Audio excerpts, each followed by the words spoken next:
तो वट सावित्री की पूजा में मैं रेडी होके बैठ गई हूँ। मेरी दीदी है, मेरी मामी है, वो मुझे पूजा करने में मेरी बहुत मदद करती है, क्योंकि मुझे बार बार वो पूजा का विधि विधान याद नहीं रहता है।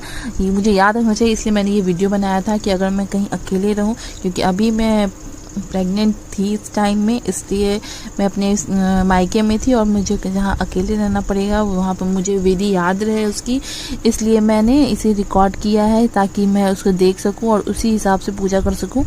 तो इस तरीके से आप देखना है कि मैंने पहले क्या किया है, भोग लगा दिया है और उसके बाद मैं गौरी पूजन कर रही हूँ। गौरी पूजन करके उसके बाद मैं वट सावित्री की पूजा स्टार्ट करूँगी। गौरी पूजन में भी 2 जगह भोग लगाने के बाद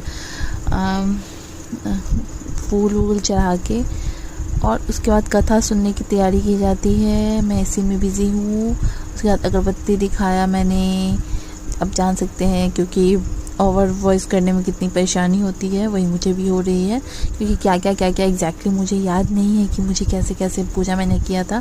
अब जैसे कि मैंने बताया आपको कि मुझे ये वीडियो इसलिए बनाना पड़ा कि मुझे पूजा की विधि याद नहीं रहती है। तो अब मैंने आप देख रहे हैं कि वट वृक्ष का एक पत्ता अपने पीछे अपने बालों में लगा लिया है, क्योंकि ये लगाया जाता है। उसके बाद आम लेके जल ढाड़ा है मैंने, और उसके बाद हम लोग में ये होता है कि पंखे से उस वट वृक्ष को हवा लगाया जाता है। उसके बाद उसे गले लगाया जाता है, तो मैं वही गले लगा रही हूँ घूम घूम के और उन्हें बार बार हवा दे रही हूँ। इसे कहा जाता है कि अगर इसे हवा दे रहे हैं तो हमारे हस्बैंड जहाँ भी रहते हैं उन्हें भी हवा लगती है, ऐसा माना जाता है। तो मैं भी वही कर रही हूँ। उसके बाद बहुत सारी पूजा की विधि होती है, कहाँ कहाँ क्या रखा जाता है। उसके बाद मैं कथा सुनने बैठ गई, क्योंकि अगर कथा आप ना सुनो तो तब तक आपकी पूजा कंप्लीट नहीं मानी जाती है।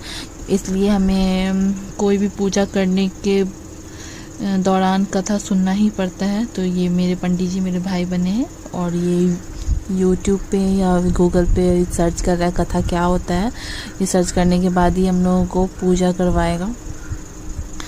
तो अभी हम लोग कथा सुन रहे हैं। बहुत शांत मन से कथा सुनना होता है, क्योंकि मेन यही होता है, कथा बिना सुने पूजा हमारी कंप्लीट नहीं होती। इस तरह हमारी पूजा हो गई। तो आप देख रहे हैं पूजा हो गई है कंप्लीट। और उसके बाद वो पत्ता को आगे पीछे फेंका जाता है। एक विधि होता है जो मैं कर रही हूँ, वो भी ज़रूरी होता है। हम लोग मैथिली समाज से बिलोंग करते हैं, इसलिए हमें वो चीज़ भी करना ज़रूरी माना जाता है। तो आप भी चाहें तो देख सकते हैं, अगर कुछ